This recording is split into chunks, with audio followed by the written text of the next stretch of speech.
From JBS Studios in Greater New York, this is the JBS News Update with Teisha Bader. I'm Teisha Bader with the JBS News Update for Thursday, May the 27th, 2021. We open with reports that Egypt has invited Israel, as well as the Palestinian Authority and representatives from Palestinian terror group Hamas, to Cairo next week to reach an agreement for a long-term ceasefire. If you recall, Egypt played a key role in brokering the truce that ended 11 days of fighting between Israel and Hamas. Israel's Khan public broadcaster reported today that the long-term agreement would also include the reconstruction of Gaza and the return by Hamas of two Israeli civilians, Avira Mengistu and Hisham al-Sayed, who crossed into Gaza of their own accord, both being said to suffer from mental health issues, as well as the return of the remains of two IDF soldiers, Hadar Golden and Oron Shaul, held by the terror group in Gaza for almost 7 years. The Times of Israel reported that they learned that Israel's Foreign Minister Gabi Ashkenazi will lead the Israeli delegation to Egypt early next week, and that as of now, Ashkenazi is expected to meet only with Egyptian officials. Ashkenazi today also summoned France's ambassador to Israel after comments made this week by French Foreign Minister Jean-Yves Le Drian, who, as we reported to you, said that Israel was at risk of apartheid.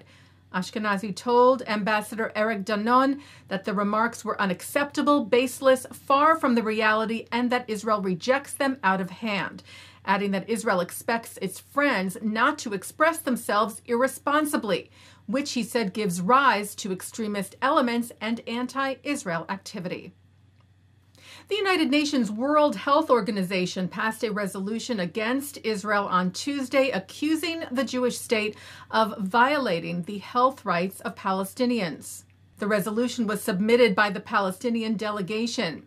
UN Watch Executive Director Hillel Neuer blasted the resolution, noting that there was no agenda item or resolution during the session, which focused on the coronavirus pandemic, on any other country. He condemned what he called the cynical politicization of the world's top health agency.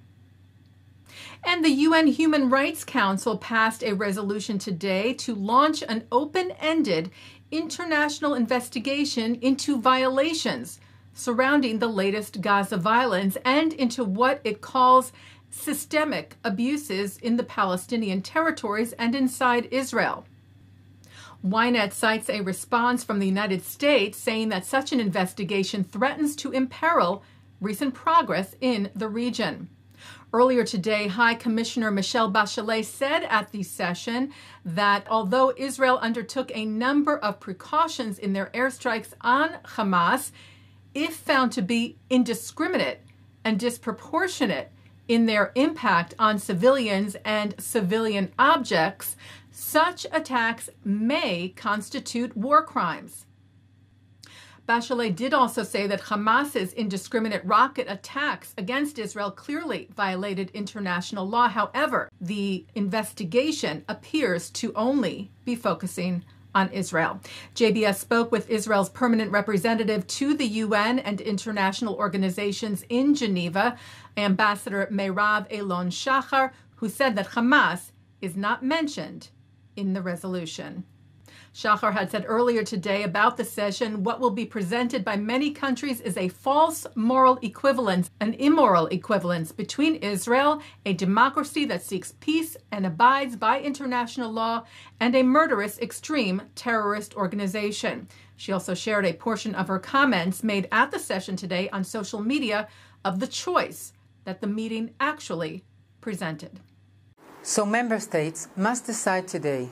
You have to make a decision. Are you pro-Palestinian or pro-Hamas? You cannot be both. You cannot be pro-Palestinian if you do not condemn Hamas for firing rockets at civilians in Israel. You cannot be pro-Palestinian if you do not condemn Hamas for using its own people, the Palestinian people, as human shields. You cannot be pro-Palestinian if you continue to allow Hamas to use international aid to build terror infrastructure beneath schools, residential area, and hospitals. Madam President, that is the choice for all member states to make today. They can choose to embolden and reward Hamas, or they can choose to care for the Palestinian people. They can choose to stand with a terrorist organization that glorifies death, or with a democracy that cherishes life. My country has chosen. We will continue to defend our people while adhering to international law and the morals which guide us. Now it's up to you. What is your choice? Israel's foreign ministry rejected the resolution adopted today, saying it would not cooperate with it. The foreign ministry said any resolution that fails to condemn the firing of over 4,300 rockets by a terror organization at Israeli civilians, or even to mention the terror organization Hamas, is nothing more than a moral failure and a stain on the international community and the UN. Taking a look now at our programming for tonight on JBS for Thursday, May the 27th at 7 o'clock, it's Talmud study. Then the way in which diverse sectors of the American community are working to ensure strong bipartisan support for Israel, discussed at AIPAC 2020. At 9, Mark Golub sits down with former IDF soldiers on L'chaim. At 10, we hear from the brother of Hadar Golden, whose remains are being held by Hamas in Gaza. And coming up next, it's Israel in Style. And that's the JBS News Update for Thursday, May the 27th, 2021. I'm Teisha Bader. Stay healthy, stay well.